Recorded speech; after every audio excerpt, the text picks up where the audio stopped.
Escribiume alguén para preguntarme se pode falar dos sobre o da saudade e toda esta conexión que eu fixen. Para todo o mundo vouno dicir. Podedes falar diso.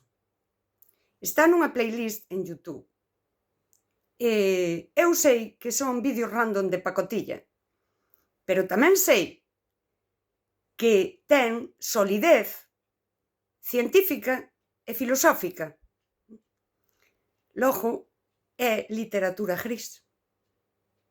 Tedes que mencionalo, ides á playlist, buscades o vídeo e poñedes, como di Eva Patiño, no seu vídeo non sei que, subido á rede con tal data, Espinosa aquí, o outro aló.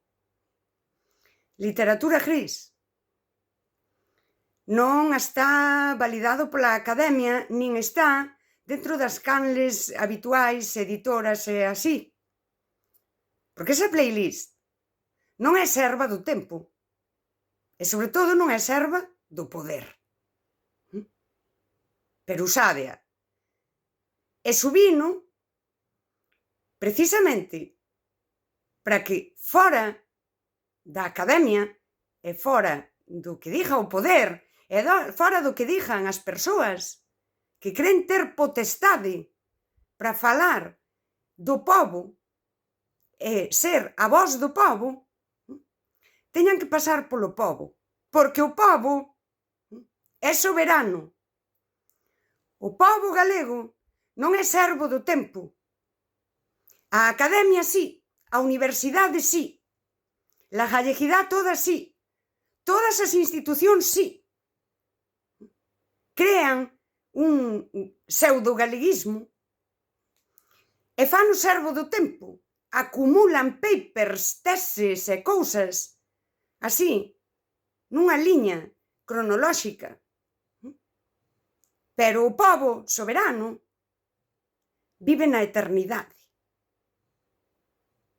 Pero é literatura gris. E na presentar ao youtubeiras.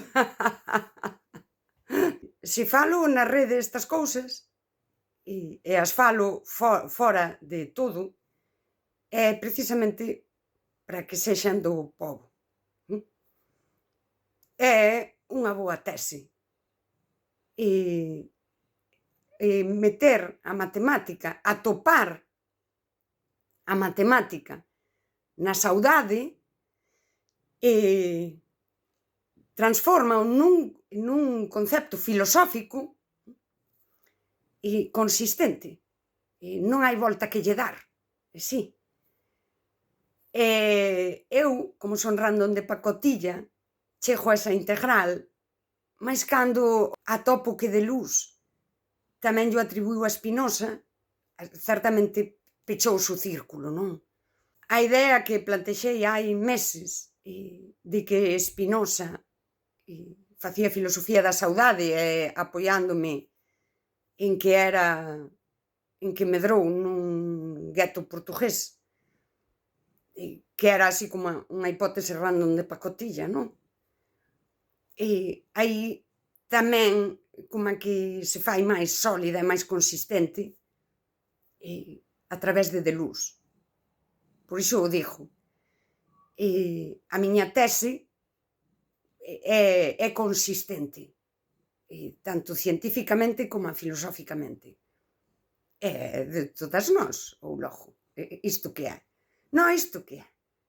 Imos reivindicar a soberanía dun pobo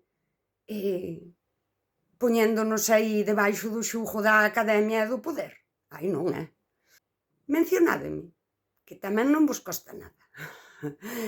E ademais estades na obriga de facelo.